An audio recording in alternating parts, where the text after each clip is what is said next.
name is Deborah Van Duinen. I'm an Associate Professor of English Education at Hope College, and I have the honor of being the NEA Big Read and Little Read Lakeshore Director. The NEA Big Read Lakeshore and Little Read Lakeshore programs are month-long community-wide reading programs focused on the reading of a common book. This year, because of COVID, we've switched to a mostly virtual programming. We're excited for the possibilities that this presents us as we can expand our audience's scope and reach, as well as our ability to connect with speakers and experts that are beyond our geographical reach. Thank you for joining us this year as we explore Nathaniel Philbrick's In the Heart of the Sea and Marcia Diane Arnold's Galapagos Girl, Galapagueña. We hope you enjoy these events and learn lots about the book's topics and themes, as well as issues and important questions in our world today.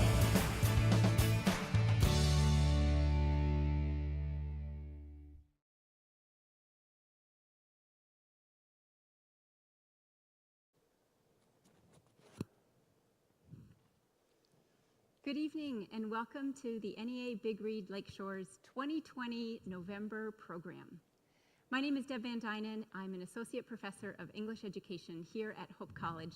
And on behalf of all of Hope College, we want to welcome you to our Big Read program this year.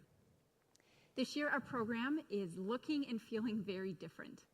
And I love to think back 7 years ago, we were in this exact room. It was our very first Big Read in 2013.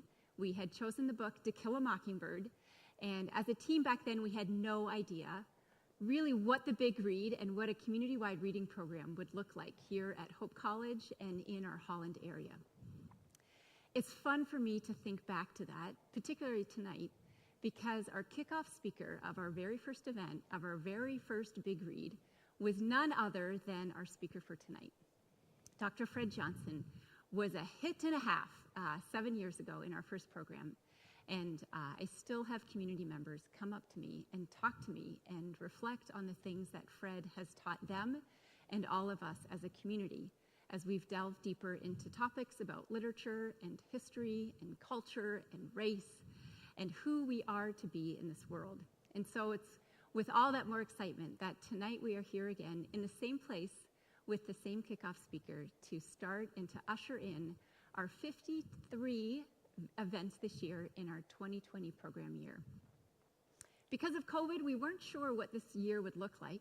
However, as we embark on this new month, mostly virtual programs, we're delighted to welcome all of you. Whether you are one of our Lakeshore readers and have been participating with us for the 7th year now, or maybe you're someone who's heard of us through social media or the world at large, we're so glad you're here. Maybe you're here with us live. Maybe you're watching this next week. Maybe you're watching this next year in 2021. But wherever and whenever you are, we're so glad you're here. And we're excited for you to start and to launch our Big Read program for this year. I'd like to introduce our speaker, and then we'll get into sort of the launch of our discussion and our thinking of our Big Read book. Our Big Read book this year is Nathaniel Philbrick's In the Heart of the Sea. We've paired it with our Little Read program, and our Little Read book is Marcia Diane Arnold's Galapagos Girl. Together, they're very different books, but they share similar themes, and they both are the genre of nonfiction, historical nonfiction. This is a new genre for our program. It's a genre we're excited to explore in this month of programming. A genre, I think, that opens up lots of potential for conversations about who we were in the past, as well as who we are today. And I'm really excited for tonight, for Fred to help us think more deeply about those questions and those topics. So with no further ado, I'd love to introduce a friend and a colleague, Fred Johnson. Fred doesn't know what I'm going to say tonight, but I have the pleasure of, I teach at Hope College, Fred teaches at Hope College. Often I have his students in my class, and in my class I talk about pedagogy and what is good teaching, and what is it like to be involved in an engaging classroom. You're going to find this out tonight if you're new to Fred. If you have heard him speak before, this is no surprise to you, but my students will often list Fred as an example of someone who is an amazing teacher. He's an amazing teacher because he's passionate about what he talks about. He's an amazing teacher because he gets the rest of us excited about what he talks about. And true fact, He has almost encouraged me to get another PhD in history because of how important studying history is and how convincing he sounds when he talks to you about that. Fred has been on Hope faculty since the year 2000. Prior to his career in higher education, Dr. Johnson served in the U.S. Marine Corps as a communications electronics officer and as an infantry officer in the Marine Reserve. His primary field of study is 19th century U.S. history, so you can see why he is that perfect person to launch off our 2020 program as we go back to a story that takes place in 1820. A story, actually, that this year, on November 20th, has its 200th anniversary. The sinking of the whale ship the Essex happened 200 years ago this year. Dr. Johnson teaches a variety of courses here at Hope College, including U.S. history to 1877, slavery and race in America, U.S. military history, Civil War America. Come to Hope College, and you can be part of these classes. Fun fact as well, Dr. Johnson is also an award-winning public speaker, and after hearing him tonight, it will be no surprise as well. He's been a member of Toastmasters since 2004, and he has advanced to semi-final rounds of the World Series of Public Speaking many, many years abound. So please join me in welcoming Dr. Fred Johnson III as our kickoff speaker of our 2020 Big Year program. Thank you so much.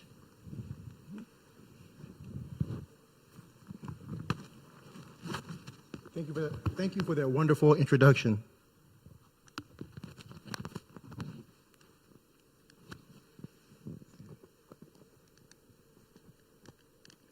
As Deb pointed out, our subject matter for this year, the book In the Heart of the Sea by Nathaniel Philbrick, is set in the 19th century. The 19th century is my field of study, primarily the Civil War. And this is a good book to study because of all the similarities at the 19th century, particularly the period of the 19th century when the incident with the Essex, the whale ship, happened, 1820. In the 19th century, America found itself at odds with itself, much like we find ourselves seemingly at odds with ourselves today. In the 19th century, there was a lot going on, controversies, challenges that people thought were going to tear the nation apart, and indeed a civil war did happen.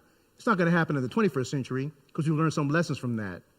But there are some things that we can gather from this story about these men on this whale ship, this whaleboat, that went out to do what was then a common job. What can we gather from them?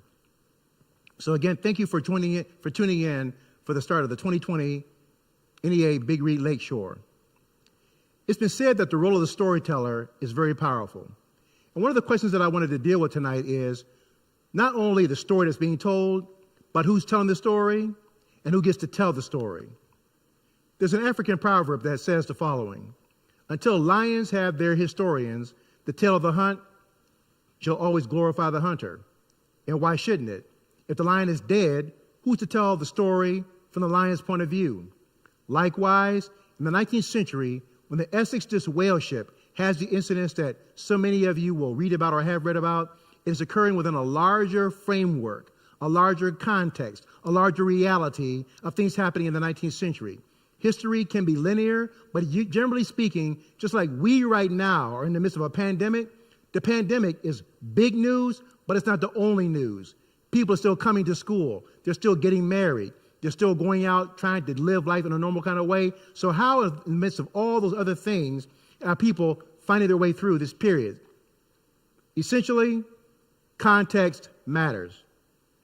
For historians, telling the story so that it doesn't come off as just a one-off, a single incident isolated in and of itself. We place incidents within the framework, within the context of a larger drama going on, so that we can gather information about why the incident itself was important, what it was connected to, what brought it, what impacted it while it was going on, and then what the effects of it were short and long term. So context in the story always matters. And that is just as true for the story by Nathaniel Philbrick, The Heart of the Sea. It happened in the year 1820. 1820 was a pivotal year for the United States of America, still a young republic. We had to ask the question, though, who and what was America by 1820? In other words, how had we gotten to be who we were? In fact, if we knew who we were by 1820, who exactly were we? If you had asked 20 Americans, 30 Americans, 50 Americans, 150 Americans, you might have gotten a different answer depending upon where they came from, their ancestry, where they lived, how they felt, what they were doing, what their jobs were, their hopes and dreams for the country, their hopes and dreams for themselves. So who and what was America by 1820? To understand that, we need to come into confrontation with this reality, that by 1820, America already found itself sitting on a time bomb, a ticking time bomb called slavery. Nobody knew what would happen with it. Nobody knew just exactly how long the country could live with it. Nobody knew if the country could live with it long term. But it definitely was there. It had been a problem for a long, long time. There were people who wanted to get rid of it. And when this story takes place in 1820, that Nathaniel Philbrick wrote, these men are part of a society that in addition to everything else they're dealing with, their occupations, their belief systems, their theology, their politics, their occupations, everything they're dealing with is occurring within the reality that there's also something going on that people are talking about on a regular basis. How did this happen? How by 1820 did America end up in a situation where the ticking time bomb of slavery was ticking towards something that eventually would have to take the nation one way or the other, in or out of that institution, to deal with it or live with it? To do that, we have to go back to the start.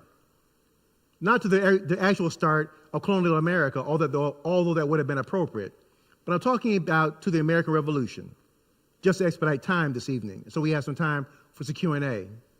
By the time of the American Revolution, when the shooting phase of the American Revolution started in 1775, when it became quite apparent that the desires of American patriots and their British overlords were not going to be reconciled, something was going to be done. So America in 1775 set out on a very ambitious aspiration to become an independent nation. If you had asked anybody in 1775 about the chances of the American patriots, these farmers turned soldiers, even people as talented as George Washington, whether or not they stood a chance against the British Empire, people would have put their money on the British because the British had a well-trained army, they had a global navy, they had a global empire, and from 1756 to 1763, the British had had first-hand opportunity to work alongside the Americans and see that they were, shall we say, less than ideal soldiers. His Excellency George Washington, who eventually assumed control and command of the Continental Army, in the summer of 1775, after accepting the command of the Continental Army, General Washington made a very significant move. He prohibited blacks from serving in the Continental Army. Now, there was a reason for this. Washington, a man of his time, quite frankly, had some misgivings about black people's intelligence, their courage, their ability to do things. And more than that, Washington was invested in an institution called slavery. As a Virginian, as a slaveholder, what would it look like for a man like Washington, who owned human property, to then turn around and arm it? So in recognition of his own self-interest and the self-interest of others like him, George Washington initially prohibited black people, to include free black people, from serving the Continental Army. The royal governor of Virginia in 1775 was a man named Lord John Dunmore. Lord Dunmore had a different objective in mind. Being a servant of the British Crown, Lord Dunmore, of course, was going to do everything he could to make sure that he did all possible to advantage the side of the British against the American rebels. So in November 1775, he issued a proclamation that's become known as Dunmore's Proclamation. And it was a very simple statement. He told African-American slaves, if you fight for England, when we win, and everyone absolutely expected for the British to win. When we win, we'll free you. You know, there's something I tell students all the time. People may not necessarily be educated, but there's a difference between education and intelligence. Black people may not have been educated because it was against the law to teach them to read and write, but it doesn't mean that they weren't intelligent. They could hear from the British, who were fighting the Americans, that a promise of freedom if you come fight for us. They could figure out enough to know that fighting for the British was a better deal than fighting for the Americans, who were either circumspect about it or hadn't said anything about what they would get, if in fact at all, for fighting with the Americans. It should come as no surprise that the response to Lord Dunmore, the British Royal Governor of Virginia, was rather swift and impressive. Later on that year, in December 1775, when General Washington found out about Dunmore's proclamation of November 1775, he mysteriously reversed himself. He didn't necessarily throw open the doors of the Continental Army, welcoming black people into the ranks, but he did allow the service of black men in the ranks of the Continental Army, which should tell us something, that even under those conditions where the continental colonies were fighting for independence, and even though they were descendants of the British Empire, there were African Americans who found enough common cause in the aspirations of the Patriots to join sides with them and participate in fighting the British, even after the British had given a pretty good deal and a promise of what they would get if they come and fought for them. So General Washington eventually reversed himself and allowed the enlistment of black soldiers. By the end of the American Revolution, approximately 5,000 men, black men, had given faithful service to the Continental Army and their country.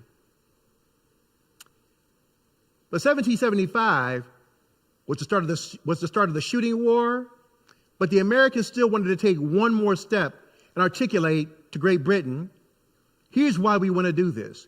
We need to explain to you why we want to be an independent country. So in 1776, a document was released called the Declaration of Independence. Now, how we get there? Initially, what happened was that a committee of 5 was put together to draft a Declaration of Independence. In other words, Great Britain, you may be a little bit confused about why we're doing this, so we want to draft this document knowing that you're intelligent and we're intelligent. We want to explicitly explain to you why we need to break this bond of relationship, or we need to break away from you and set off on our own and become an independent republic. Included in the committee of 5 were John Adams, Robert Livingston, Roger Sherman, Thomas Jefferson, and Benjamin Franklin. You see in this very famous photograph, or rather picture, that you see Benjamin Franklin sitting down, and to his left is John Adams, and to Adams' left is Thomas Jefferson. It was eventually decided by all involved, especially John Adams, that Thomas Jefferson was the better writer. So Thomas Jefferson basically took the lead in drafting the document that we call the Declaration of Independence. Thomas Jefferson, one of the revolutionary generation, who will die in 1826 within moments of John Adams. They were friends for a long, long time. They became political enemies for a long, long time. But for the most part, at least at this stage in the history, both were involved in the process and the venture and the enterprise of getting American independence. So Thomas Jefferson, in his first draft, articulated language that directly addressed the King of England, His Royal Highness, King George III. In that early draft, Jefferson included a passage that attacked the transatlantic slave trade and the institution of slavery. Because we need to understand something, that there was the trafficking in slaves and then the system of slavery that existed. One could not have happened without the other, but we need to make sure that we keep those two separate. There's trafficking in human beings, and then there's what people do when those human beings are sold hither and yon. That section that Jefferson dedicated to attacking slavery and accusing the King of England for bringing slavery to the colonies, that section of the document, his original draft, caused intense debate among the delegates who had gathered at Philadelphia in the spring and early summer of 1776. What did it say?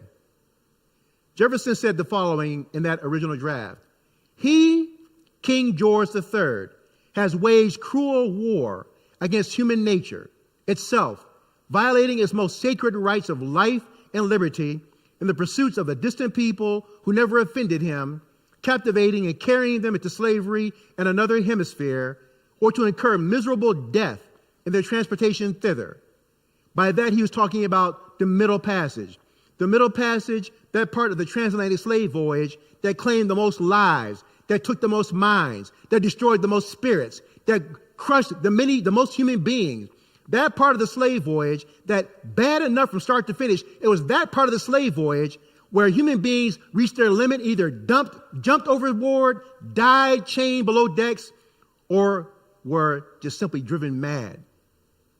Jefferson was very clear in his condemnation of the slave trade and the king who was responsible for overseeing that trade economically. Thomas Jefferson somehow overlooked the fact that he himself, at the time that he drafted this document, was a slaveholder. Such were the inconsistencies and the bizarre nature of thinking in the 19th century. But he went on. This piratical warfare, he accused the King of England of either being a pirate or sponsoring piracy, human piracy. He said, this piratical warfare, the opprobrium of infidel powers, infidel, a hint at non-Christian, is the warfare of the Christian king of Great Britain, determined to keep open a market where men should be bought and sold. He has prostituted his negative for suppressing every legislative attempt to prohibit or restrain this execrable commerce. That's real strong language. And you would think that it's exactly the kind of language that a group of men who seek independence for themselves would want embedded in a document that's telling the world, here's why we're fighting for American independence. We want to set off on a different course. We want to be different. Except for the fact that the delegates prevailed upon Thomas Jefferson to take that language out. It was the most important passage of the section, the most important passage removed from an early draft of the Declaration of Independence. It was replaced with one that had a more ambiguous passage about King George's incitement of domestic insurrections among us. Decades later, Thomas Jefferson would blame the removal of the passage on delegates from South Carolina and Georgia, and we should take note of this, northern delegates who represented merchants who were at the time actively involved in the transatlantic slave trade. I emphasize that because the difficulty with slavery in America was not just limited to the South. It was a north, south, east, west reality. There were people in the north and the northeast who built ships, who made sails, who made rudders, who made steering equipment, all that were part of the infrastructure, economically, the pragmatic reality, the material necessity, the material horror of bringing people from one continent across an ocean to North America. They all were profiting from it. And eventually, North America, colonial America, America as the early republic, got to a point where the trafficking in human beings became so profitable, they lost the opportunity to do something different and make money in a different kind of way. In the book that Nathaniel Philbrick has written, people may blanch at the fact that once upon a time, whales were hunted. They were. They're not anymore. In the 19th century, environmentally, when it comes to humanity, politically, culturally, there are so many things that Americans have to learn on the way to becoming who they eventually will be in 2020 and even by 1820. So, by taking out that passage condemning slavery, there was a missed opportunity, a grand missed opportunity that evolved into the first mistake that would eventually create so much trouble for a young American nation. Their first mistake was fighting for independence, national independence, at the same time that same group of people fighting for independence were nurturing, perpetuating, protecting, and expanding a system of human chattel slavery. Chattel slavery meaning that men were going to fight and die for the right to be independent nationally at the same time that they were very, very careful to make sure that nothing was said, nothing was done, no laws were passed to imperil, to endanger human bondage inside their country. It sets up a dynamic where the people who wanted independence for themselves have cognitive dissonance embedded into their venture, their whole program. How are they supposed to get away from that? How do you bifurcate that? At what point do you take an off-ramp and determine that the one, independence for yourself, does not contradict what you're doing every day for the other? It was a contradiction that would not go away. So battles were being fought, while struggles were being contended with. While Valley Forge, for example, in the winter of 1778, was suppressing all kinds of possibilities and people's hope, while things were going on to make this enterprise of trying to seek independence for the American nation was imperiled at some times, and people wondered, could it work? Would it work? George Washington's biggest objective was not necessarily trying to fight the British. That was bad enough. But George Washington's biggest problems, among other things, during the fight for independence was desertion. There were people that started out talking about it was a good idea, but then they said, you know what? Enough is enough. How do you do that? How does Washington keep morale up? Well, at the same time, assuaging people to let him know that the independence he's fighting for them, for him and himself and others, how do you justify that? How do you balance that? But at the same time, that you are protecting that chattel slavery. America's schizophrenia on the subject would not go away. Victory was achieved in 1781 at the Battle of Yorktown, and eventually a peace treaty was signed in 1783. But slavery remained. So here's the irony, that America had fought a 7-8-year war successfully against then what would have been today, we would have called it the world's greatest superpower. England literally had an empire that the sun did not set on. It had a navy that was second to none. It had an army that was the best in all of Europe. They had fought a 7-year war in North America, and also in India, and also in West Africa, and also in Europe, the 1756 to 1763, where they achieved dominance in all of North America, meaning Canada and the future United States. The British were no slouches. They knew how to fight. And yet, they lost to the Americans through sheer exhaustion, the distance of fighting, and the fact that George Washington kind of played a game where basically he never really directly engaged the British, but kind of punched and faded away, doing stuff for 7-8 years to say just beyond the range of the British, being able to deliver a decisive blow against the Continental Army. So it worked. Americans achieved independence for themselves while somehow allowing a system of slavery to be maintained. And by that I mean a system where before the Revolution, there had been colonial laws passed that in some cases ensured that slaves would be denied and robbed of all elements of their humanity. For example, in 1739, there was a place called Stono, South Carolina, where African Americans who were enticed to go to Spanish Florida were intercepted by colonists, and a rebellion occurred. And in the aftermath of that, in 1740, something was called, a law was passed known as the Negro Act. That law forbade people to assemble. It forbade black people to grow their own food. It forbade black people to own a dog because the dog could be used as a weapon. It forbade black people learning how to read and write. It forbade black people learning how to even earning money if they had free time to buy their own freedom. That law basically was a reference point that guaranteed that the slavery, which was already miserable enough, would further surround people and suffocate them and invade every aspect of anything that we might call making life valuable.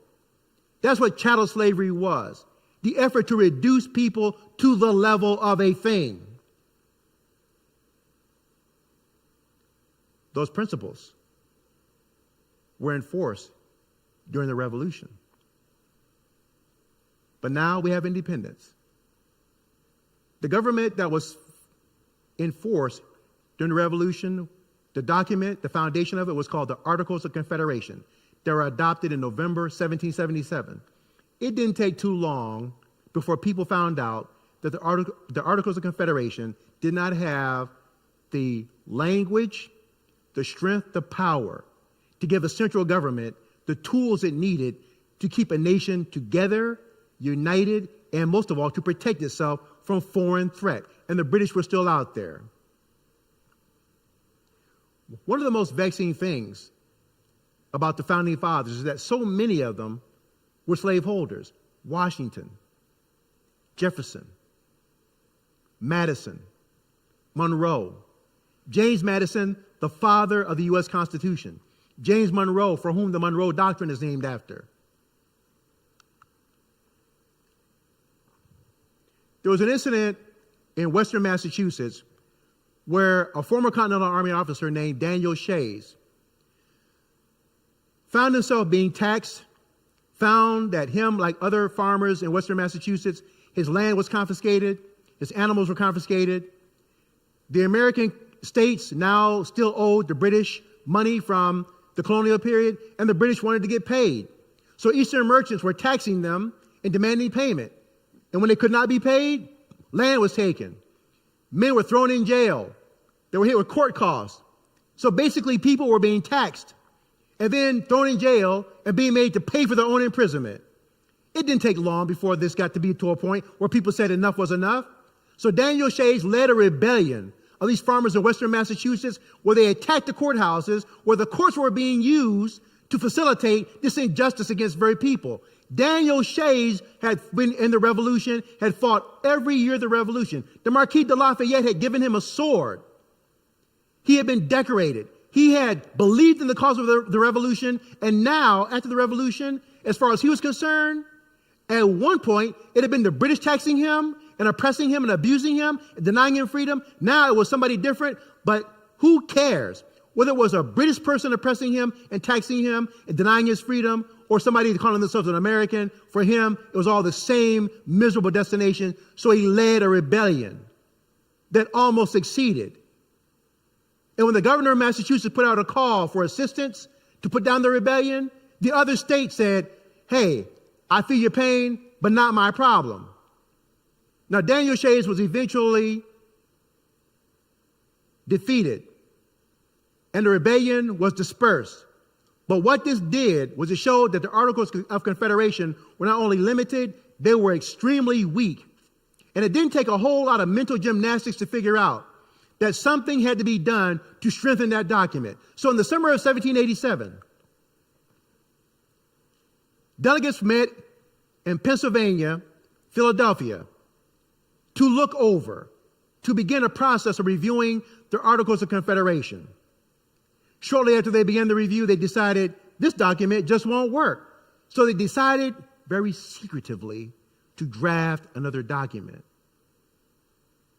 What they came up with was the document that we call the Constitution of the United States. The preamble said, "We, the people of the United States, in order to form a more perfect union," not a perfect union, a more perfect union.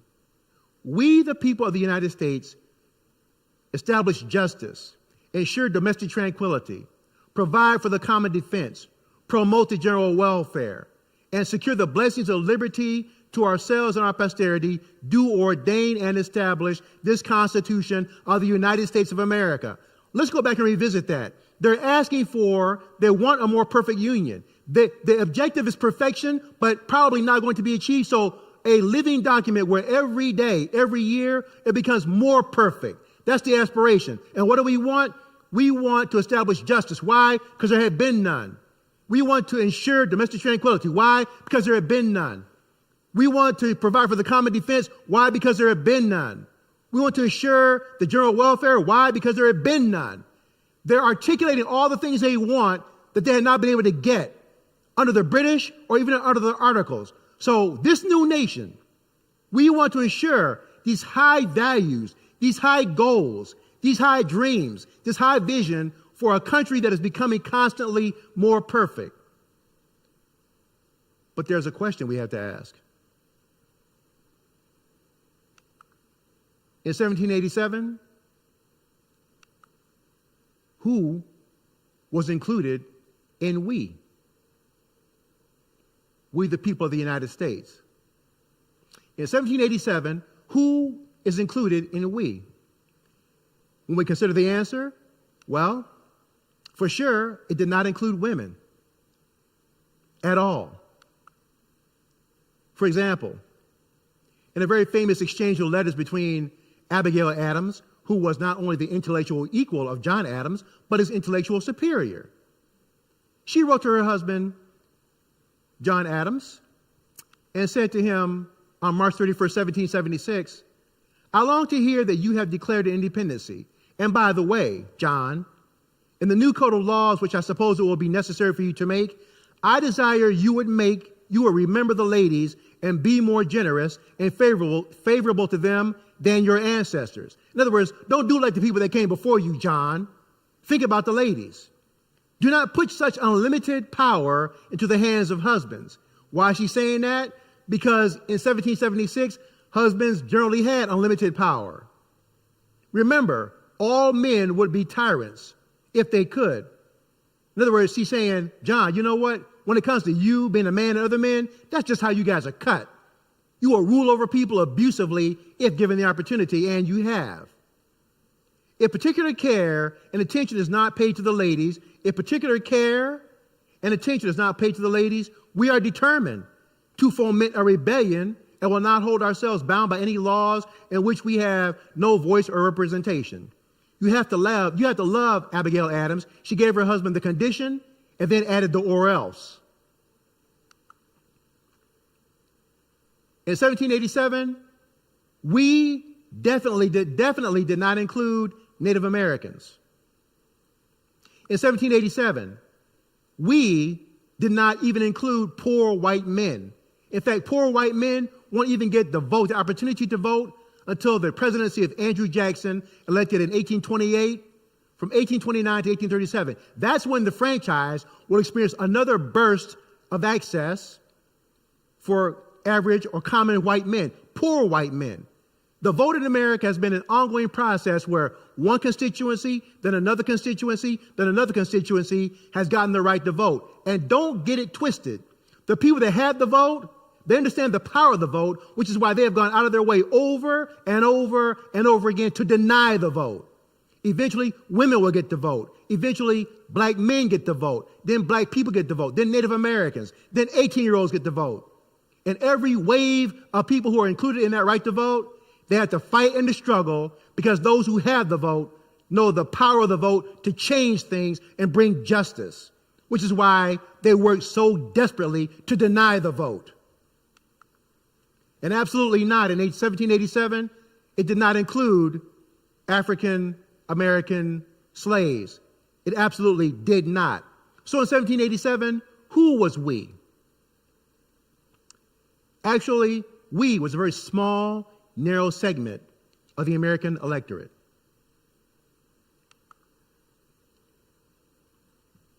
We were very wealthy, landed, white men.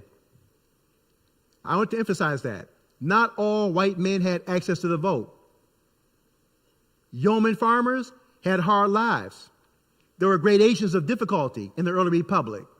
So we need to disabuse ourselves of this notion that somehow all white people were living a life of Shangri-La. They were not. Life was hard. But after that, it got harder progressively for women and everyone else going down the social ladder. So the second mistake made in the country's journey from colonial society to independent early republic was that the Constitution, when it was written, the very law, the thing that became the foundational law for early America, it slew justice in the writing of the law. Oh, I didn't take time to go into it tonight, but there's parts of the Constitution, Article 1, Section 2, Paragraph 3, that reduced black people. The 3/5 of a human being is called the 3/5 compromise. It was a compromise that was made on the issue of taxation or representation. Southern states figured out that they already were at a deficit when it came to population, and if the House of Representatives were going to have representation based on population, they had fewer numbers of people. So they demanded that slaves be included in the population. But Northerners said, wait a minute, are they property or human beings? Are they citizens or property? They said, we want them to be property. The Northerners said that, well, then if we can tax them too. Unfair. So they said, look, 3/5 of that slave population will be included in the population of the South for the House of Representatives, and then for Northern taxation. And as far as the Senate is concerned, the higher chamber, we will balance out the scales even further by having 2 senators from every state. So it doesn't matter if it's Connecticut, a small state, or Virginia, a large state. Every senator, every state will have the power of 2 senators in that chamber. Where bills will be drafted in the House, we'll have to go to the Senate, and if they clear it there, then they go to the president for signing or a veto. It was a power arrangement. Then there was Article 1, Section 9, Paragraph 1, where they said they recognized and that there was a transatlantic slave trade and forbade the Congress, before it had its first gathering of representatives and senators, forbade the Congress to interfere with the transatlantic slave trade, essentially dooming the American government to participate in the transatlantic slave trade until the year 1808, and by the way, getting $10 per person, they called it such persons, in that trade. From 1787 to 1808, they gave themselves that 20-year window to try and figure out something to do about this miserable, troublesome system and property that oftentimes ran away, wouldn't work hard enough, that needed to be fed, housed, and clothed, and every day stared at them, convicting them in their consciences. And then Article 4, Section 2, Paragraph 3, the Fugitive Slave Clause, which indicated that even if you are in South Carolina and you run to New York, where New York doesn't have slavery, and by the way, we should note that every northern state at one point had slavery. Eventually, slavery will leave the northern states and migrate to just the southern states, but every state in the Union at one point had slavery. Even if you're a black person and you run to New York, the laws of that state that don't recognize slavery do not eliminate that someone from South Carolina can come and claim you as property, and you are then returned back to slavery. 3 clauses of the 1787 Constitution, pro-slavery clauses, set up that second mistake, which put the nation on a trajectory where, as it moved into the early Republican period, slavery remained. Another opportunity missed. Another mistake made. And then, the Northwest Ordinance of 1787 carved out a tremendous swath of territory that had some stipulations put on for the future states of Ohio, Indiana, Illinois, Michigan, Wisconsin, Minnesota. Things like, if you want to join the Union, you must first form a territorial government. If you're going to have that territory, you must guarantee freedom of speech and freedom of worship. 2 things that people cherished in the original 10 Amendments, the Bill of Rights. You must guarantee freedom of speech, freedom of religion, freedom of assembly. And by the way, in the Northwest Territory, there will be no slavery. Already, as a matter of political geography, slavery was pushed further south. As the country moved west and new territories formed territorial legislatures, and as those legislatures began to slowly apply for admission to the Union, in April 1803, Thomas Jefferson, in his first administration, received some communication, an opportunity to buy a tremendous swath of territory called the Louisiana Purchase. Napoleon Bonaparte in Europe was busy fighting his wars. War costs money. War is expensive. Napoleon needed hard currency to prosecute his wars of conquest.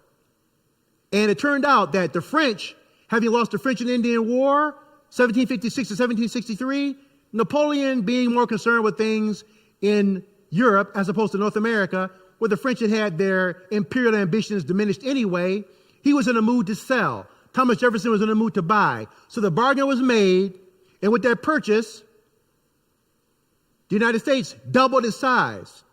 And everything was pretty much okay until 1819.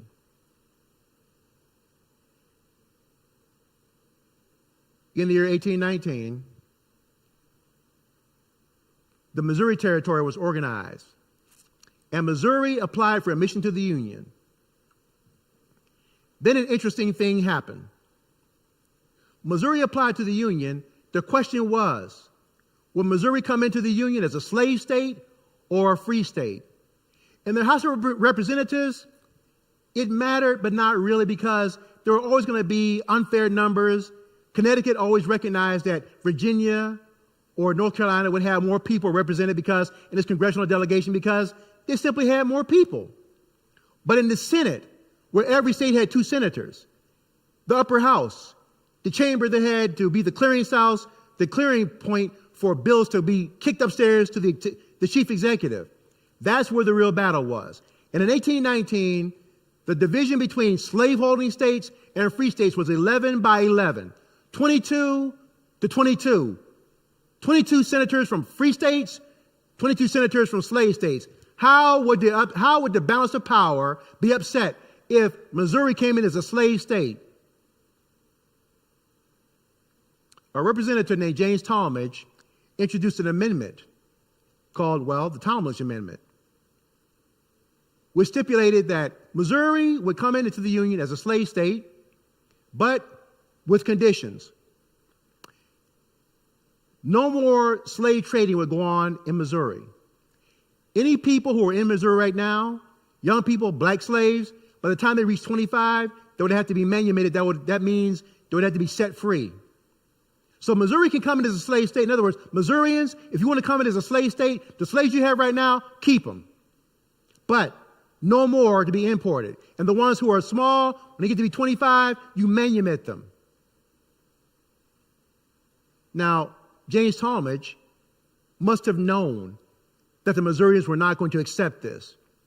And the debate over whether or not Missouri was going to come into the Union as a slave state or a free state, this debate on Missouri's fate exploded into a national controversy. Slavery, which had been a problem, which had been an annoyance, which had been a cognitively dissonant reality in American society from the colonial period through the Revolution, all the way through Shays' Rebellion, all the way through the Constitutional Convention. And by the way, the Constitutional Convention of 1787 nearly collapsed several times. Why? Because Northern and Southern delegates could not agree upon what to do about slavery. Southerners threatened to walk several times if their desires, their demands to recognize their peculiar property was not embedded in the Constitution. A compromise was made several times because the goal of the Constitutional Convention was not to abolish slavery, but to draft a document to establish a government that will be more perfect and get on with the business of nation growing and nation building. But now in 1819, a crisis point has been reached. And people began talking about a terrible thing. They began using 2 words in conjunction with each other. They began talking about the possibility of a civil war.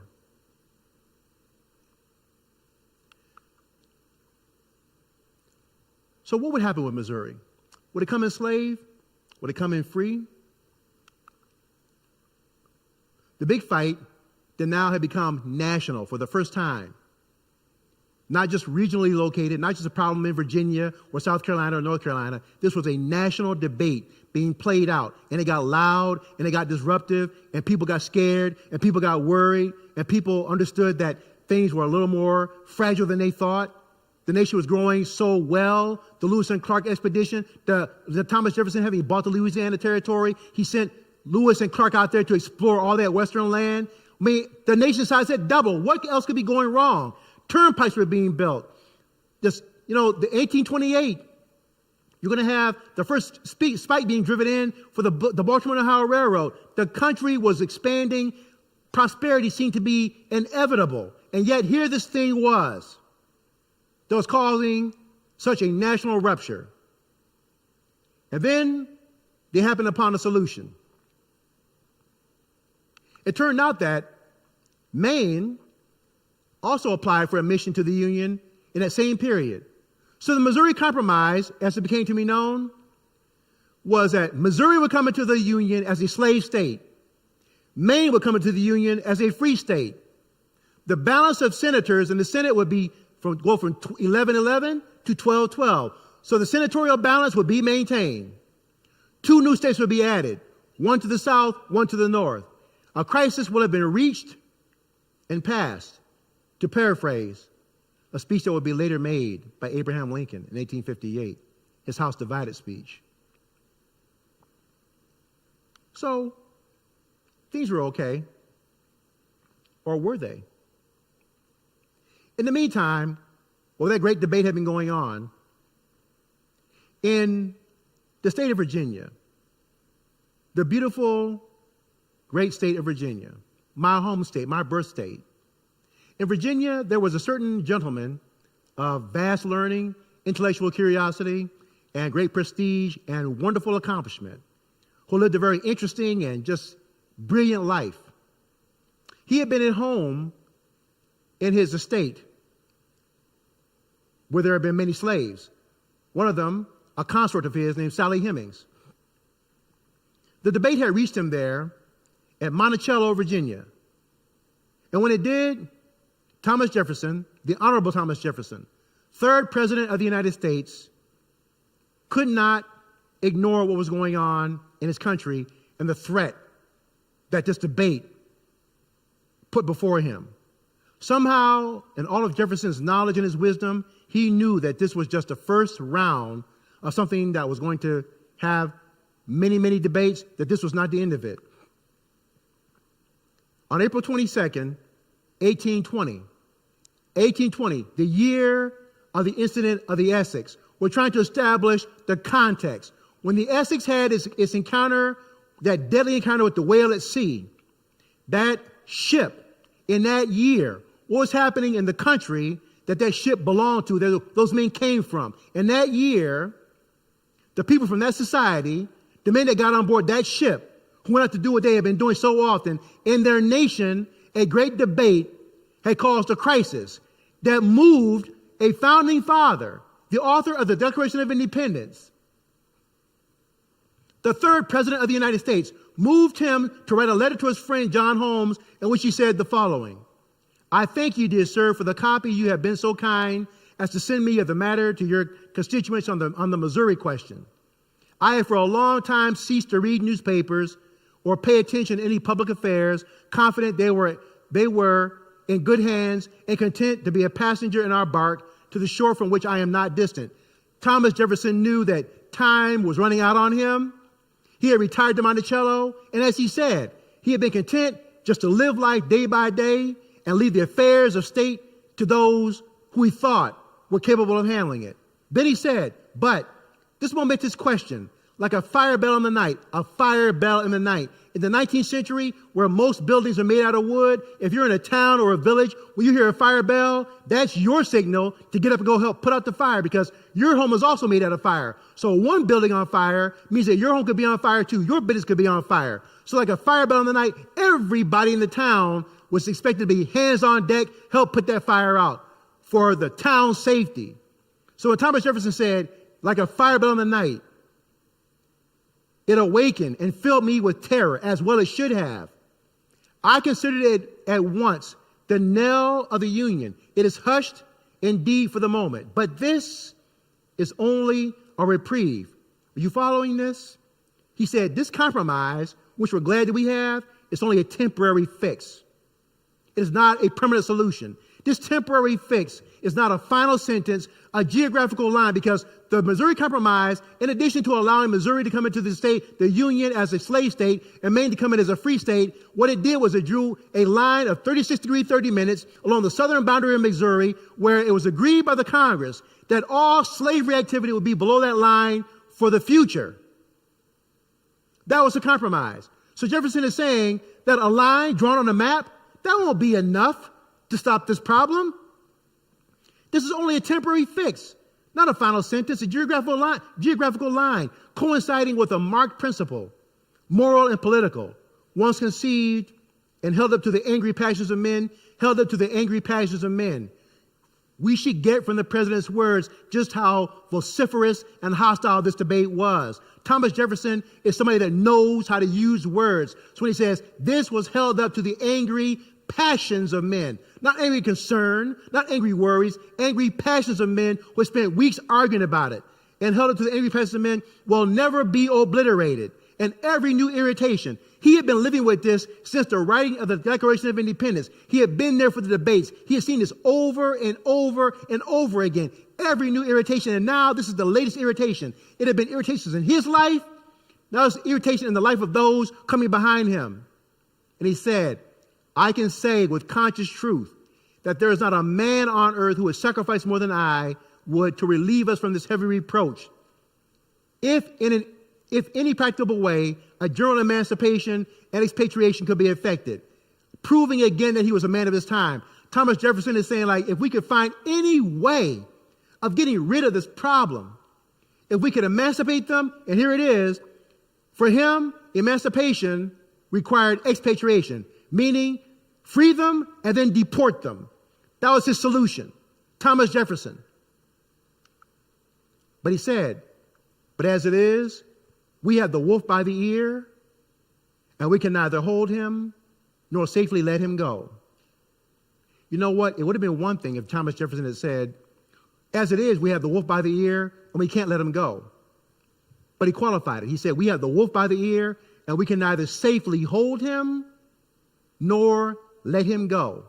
America is in a dilemma. It can't maintain the system. It can't destroy the system. Either way, the wolf, slavery, is prepared to devour them. At this point, America is in a situation where it's got to make some decision, but it can't do so without being irreparably harmed by the system that it had embraced, protected, defended, expanded, and strengthened. Now that child has grown up to be a beast called a wolf that's seeking the nation's soul and material body as payment for the mistakes done. Justice is in one scale and self-preservation in the other. Justice, self-preservation, me versus them, me versus justice, my well-being versus the theology of justice, doing what we have been called to do, speaking before the tribunal of heaven, doing what we know to be right. And watch this. This is amazing coming from the author of the Declaration of Independence. He said, I regret that I am now to die in the belief that the useless sacrifice of themselves by the generation of 76 to acquire self-government and happiness to their country is to be thrown away. Thomas Jefferson is basically saying, I regret everything that we risked for the revolution to achieve independence. It was a futile activity. If this is what it was going to come to, why did we do it? We risked everything. If it had failed, the British would have hung them or shot them. So my generation, we put everything on the line to bring this country independence, and this is what it's coming to. They're going to throw away, it's going to be thrown away by the unwise passions and unworthy passions of their sons. And that my only consolation is to be that I live not to weep over it. It's like a parent saying, you know something, the only thing that's going to save me from complete heartbreak is that I won't be here to see it. If the people who have been arguing about this, if they would just step back for a moment, if they would just take time to dispassionately weigh the blessings they would throw away against the abstract principle more likely to be affected by union, if they could just wrap their arms around the fact that being a united nation, a United States of America is far better than being a divided America, then and now. If they could just deal with that, they could just embrace that, agree upon that one thing, they would pause before they would perpetrate this act of suicide on themselves and of treason against the hopes of the world. 6 years later, Thomas Jefferson would die within moments of John Adams, the last two of the revolutionary generation. The third mistake then was that we had a near miss with Missouri's admission to the Union, but Missouri came in as a slave state, and slavery remained again. 3 times. 3 opportunities. There actually were more than 3 times, more than 3 opportunities. But these missed opportunities of slavery remaining. And you know the funny thing about the people who were enslaved? They kept running away. People like Frederick Douglass, something told them inside of them that this was not the way it was supposed to be. When they were given sermons on Sunday morning where they emphasized, slaves obey your master, they took that, like Dr. William Myers at Ashland Theological Seminary has said, they took that perverted scripture and reinterpreted it for themselves. They did that before they knew how to read. They did that before they had access to the Bible. They did that with something telling them in their spirit, this is not right. This cannot be what the God who I worship intends for me. They knew this in and of themselves. The consequences eventually proved to be civil war. The Civil War that was started on April 12, 1861, and last until April 9, 1865. And then 5 days later, as the dust was settling and the smoke clearing from 4 years of civil war that will take nearly 1 million American lives, and a contest over slavery. As Abraham Lincoln would say it in his second inaugural address when he says in the opening paragraphs, somehow all knew that this peculiar interest, slavery, somehow that this was the cause of the war. When he asked the question, it may seem strange that any men would dare to ask a just God's assistance in wringing their bread from the sweat of other men's faces. Who do you think you're talking to? Are you serious? You're asking that God, not just a God, but a just God, a God who understands justice and injustice. You're asking that God to help you wring your bread from the sweat of other people's faces? Do you know who you're dealing with?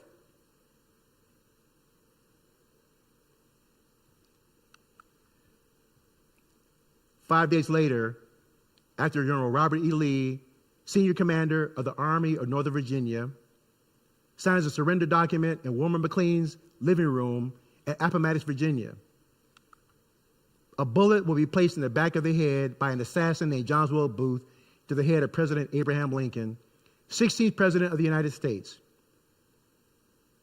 who will live just long enough to bring his country through one of the greatest crises of the Republic in that century. But the promise endures. After all that, the promise of the United States endures. The promise of we hold these truths to be self-evident, it endures. The promise endures of the preamble because now we understand that we, the people of the United States, we understand that the Declaration, we hold these truths to be self-evident that all men and women are created equal, that they are endowed by their Creator with certain unalienable rights, that among these are life, liberty, and the pursuit of happiness, that to secure these rights, governments are instituted among men, not imposed upon them, but chosen by men and women to choose their form of government, to pursue whatever they think life is, whatever they think the pursuit of happiness is, whatever they think liberty is. And that preamble that now finally has straightened itself out. We, the people of the United States, in order to form a more perfect union, establish justice, ensure domestic tranquility, provide for the common defense, promote the general welfare, and secure the blessings of liberty to ourselves and our posterity, do ordain and establish this Constitution for the United States of America. The 13th Amendment will abolish slavery. The 14th Amendment will give us dual citizenship, due process, equal protection. And the 15th Amendment will give black men the right to vote. And finally, women will get the amendment to get the right to vote. It's a work in progress. And we should be very careful to stand up and speak loudly against the voices of would-be tyrants, because they exist. This was the hope that was and is the United States for the people of this country and for the world.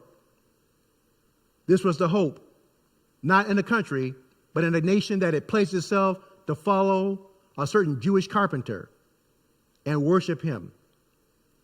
This was the hope that we are going to talk about in the 2020 Big Read as we examine the ins and outs, the nuances, and the story of Nathaniel Philbrick's In the Heart of the Sea. It's been a pleasure speaking to you all. We'll take some questions now.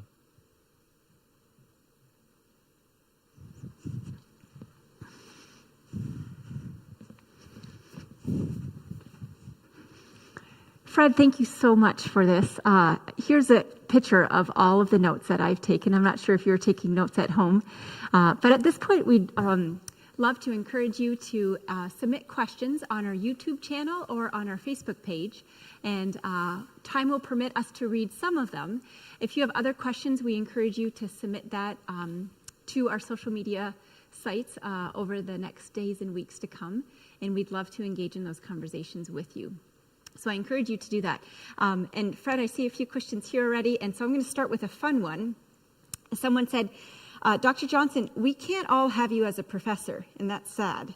But what are the resources you might recommend for us? If we loved learning more about what you talked about today, what are some resources that you'd recommend? I would recommend The Civil War by Ken Burns, documentary by Ken Burns. There's also a documentary entitled Slavery by Another Name, which has a book, but it talks about the disenfranchisement for African Americans after the Civil War, particularly with regard to the 13th Amendment. I would recommend reading James McPherson's Battle Cry of Freedom, which is a wonderful book on the Civil War era. Also, Eric Foner, who is a wonderful Civil War historian of Reconstruction, he wrote a book entitled Free Soil, Free Labor, Free Men. And Professor Blight has written this wonderful biography of Frederick Douglass that came out last year. In fact, my colleague Natalie Dykstra gave it to me as a gift, so thank you, Natalie, for that. And it's just great work. So I would start off with those. There's also a documentary by the Cunard brothers that's just said Lincoln, and it's a wonderful documentary about Abraham Lincoln. What I'll do is I'll go ahead and put together a list of all these titles and some links and send those to you. You can send them out to people if you want. We'd love that. Thank you. Some of our Lakeshore readers and beyond know that you will be interviewing and having a conversation with our book's author. And one of our viewers has written in, what question are you excited to ask Nat Philbrick? How he took the historical research and wove it into such a wonderful narrative.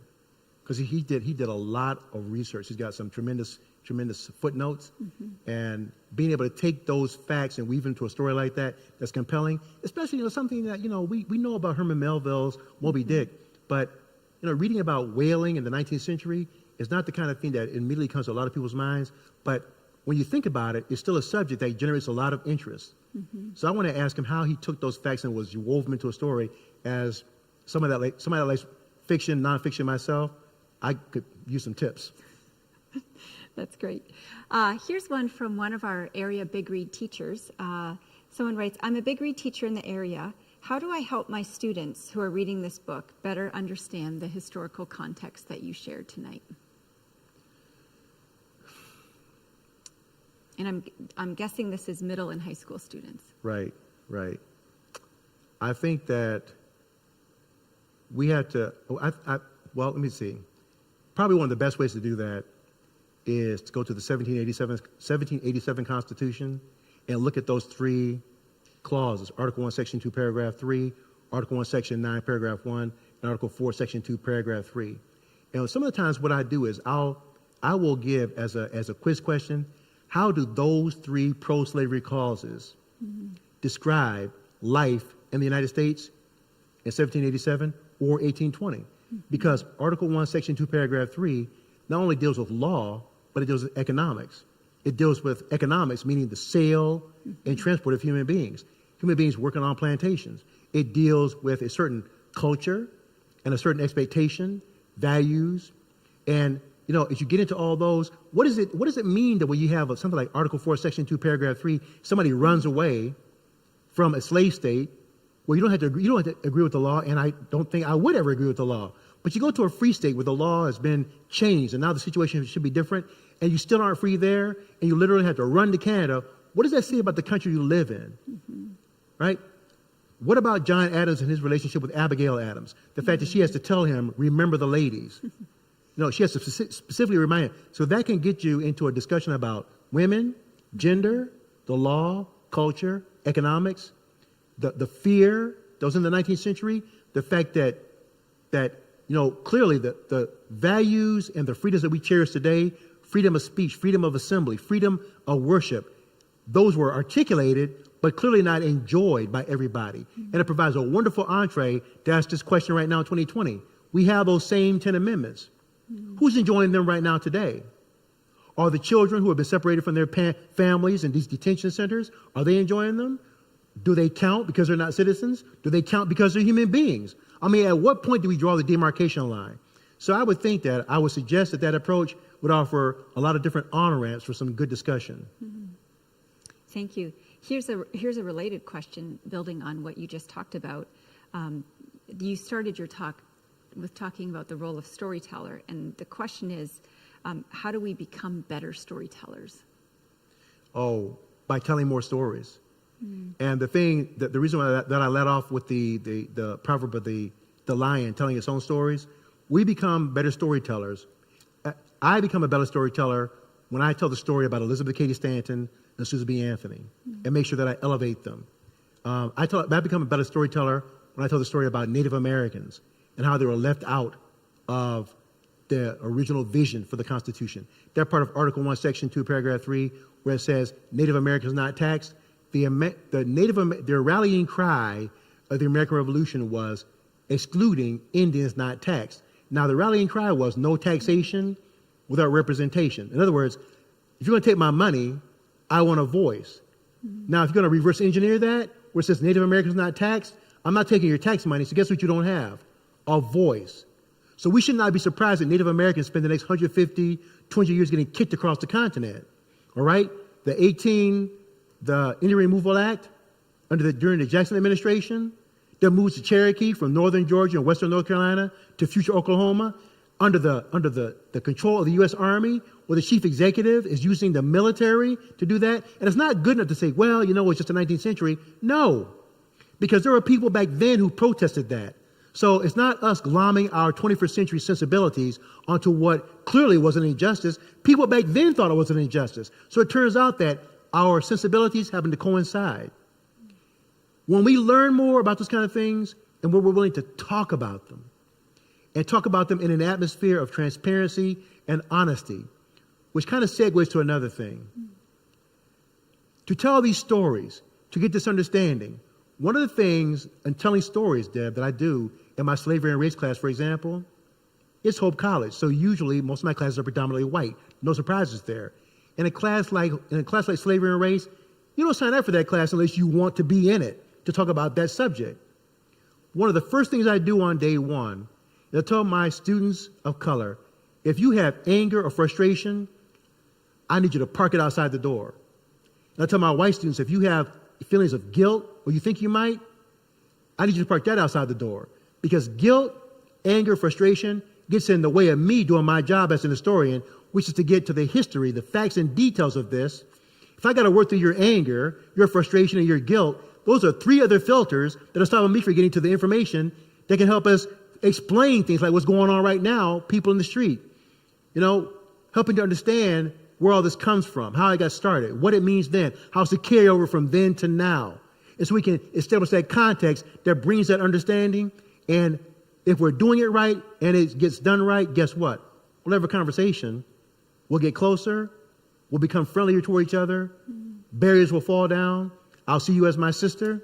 And the fact that you happen to look different from my actual blood sister is kind of incidental to the fact that you're my sister.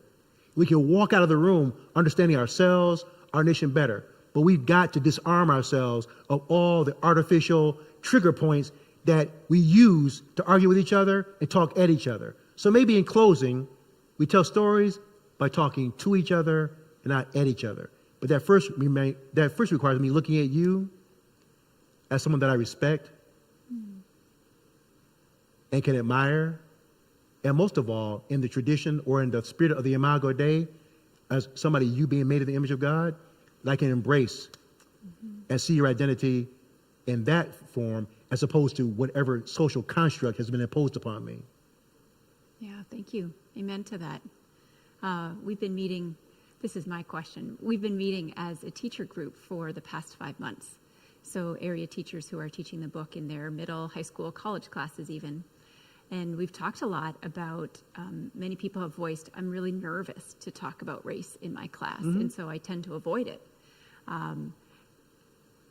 Any reactions or responses to just the idea of typically I'll avoid it because I'm nervous about saying the wrong thing as a white person. I'm nervous about offending. I'm nervous about not getting it right.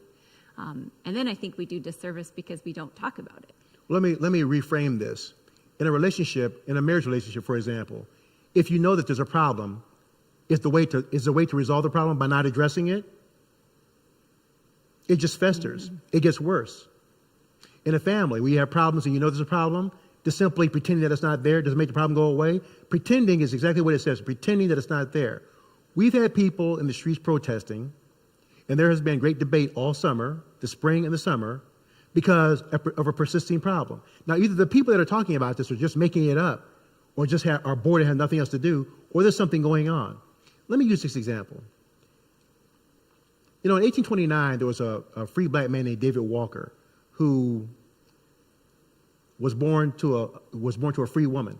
At the time when he was born, one rule in the United States was child follows the condition of the mother, which meant that if David Walker had been born to a slave woman, while he was in utero, in her womb still, before the first ray of sunlight kissed his forehead, before he drew his first breath, before his feet touched the ground, before the first thing he could do as a living, breathing human being, he already would have been doomed to a life of perpetual servitude just on the basis of that very crazy, bizarre, unjust law.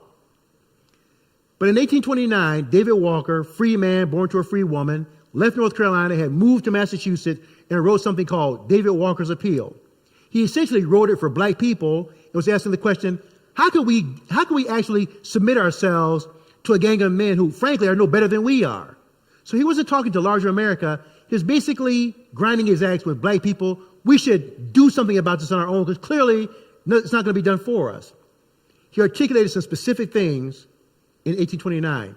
If you fast forward to 1963, the middle of the 20th century, April 28, 1963, after 2 world wars, nuclear weapons having been discovered and used, and 6 years away from putting men on the moon, extraplanetary body, Martin Luther King Jr. begins his speech that ends up being the I Have a Dream speech by saying it's been 100 years since the Emancipation Proclamation, and the Negro, black people still find themselves on a lonely island of prosperity and a lonely island of poverty and a vast sea of prosperity. Now, aside from the specific language that he uses, he basically articulates an updated 20th century version of what David Walker had been talking about in 1829. And here's the question that we have to ask, speaking of talking about the issue. If David Walker is saying something in 1829, and King is talking about it in the middle of the 20th century, clearly it hasn't gone away. Clearly something's going on. And if we agree that King is not crazy or stupid, and that David Walker is not crazy or stupid, and that David Walker had not risen up out of the grave and been having out-of-body experiences, or their spirits had not been meeting above the earth in some temporal plane, exchanging notes, we are compelled to ask the question, what's going on in 1829 that is still bothering King in 1963 that has not changed? The only way we find that out is by asking the question and talking about it. We don't solve problems in the society by hiding from them. We must talk about them. So it's not the question is not do we or don't we talk about them. The question, I think the more operative question is how do we talk about them? Because as I said in my slavery and race class, I don't expect my white students to ask a question if they're sitting there thinking they're going to be verbally decapitated by asking a question that, as far as they're concerned, may be honest. People can't know what they don't know. So they ask the best question they can. They don't mean to offend people. They're not trying to stir trouble up. But people ask an honest question, but they ought to be prepared also for the honest answer. So if we want solutions, we got to talk about them. But we have to establish the rules of engagement first. That we're going to talk about some hard stuff. We're going to talk about it in this kind of way, and we're not going to quit talking about it until we resolve the problem. Thank you. Yeah. It's a glimpse of what it's like in your class, I think, a space in which to do that. We're going to close, Fred, with we've gotten several questions about specific takeaways that you would like for our readers to have when they read or reread the book. So given everything you've talked about with the importance of the historical context and the backdrop, are there questions or thoughts that you would recommend And many people, actually, our readers have said over the years that they'll reread the book after our kickoff event with new things to think about and a new context to put it in. Right. Recommendations? Just understand that the book is set in the 19th century. It's set in 1820, and it's not necessarily an American age of enlightenment. Thomas Jefferson was definitely an enlightenment thinker. He's a product of the Enlightenment, but Jefferson also owned slaves.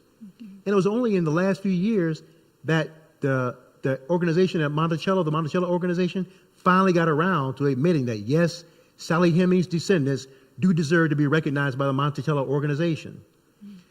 So people may read some things that leave them uncomfortable. They may read some things where things are phrased in a certain kind of way. It is not to excuse how it's written. It's not to excuse the way people thought. But let's think of it like this. 150 years from now, people are going to look at the United States and hear that children were put in for-profit detention centers, and there wasn't a howl or protest from north to south, east to west. And they're going to wonder, well, why didn't more people say something? Well, we live in a certain kind of time, and there are pressures, and there are realities. It would be great if we said something, if the nation howled about that, but we're not. And so we have to take time to not suspend our values, not suspend our moral judgments, but to look at it through their eyes. And again, this is not to excuse slavery or anything else, Native American abuse, the way women were marginalized, the way poor whites were treated. It's not to excuse any of that. But if we really want to understand what Nathaniel Philbrick is trying to talk about in his book, we got to sit up and suspend 21st century judgment for a moment and take it on their terms in that time, in that period. And the better we do that, the better we'll enjoy the story, the better we'll understand what happened to the Essex and the men who survived. Mm-hmm. Thank you. We just got a great taste, a good preview of our author event, which will happen next week, Monday. Fred will be having a conversation with Nat Philbrick. So please stay tuned. We have many more events, 53 of them. So we invite you to participate in those. You can register on our website, bigreadlakeshore.com. To all of you, thank you so much for joining us. A huge thank you, Fred, to you for your willingness to do this. I love learning from you and with you, and I love learning as a community. So once again, thanks everyone for joining us, and we look forward to seeing you at future events. Take care. Good night. Good evening.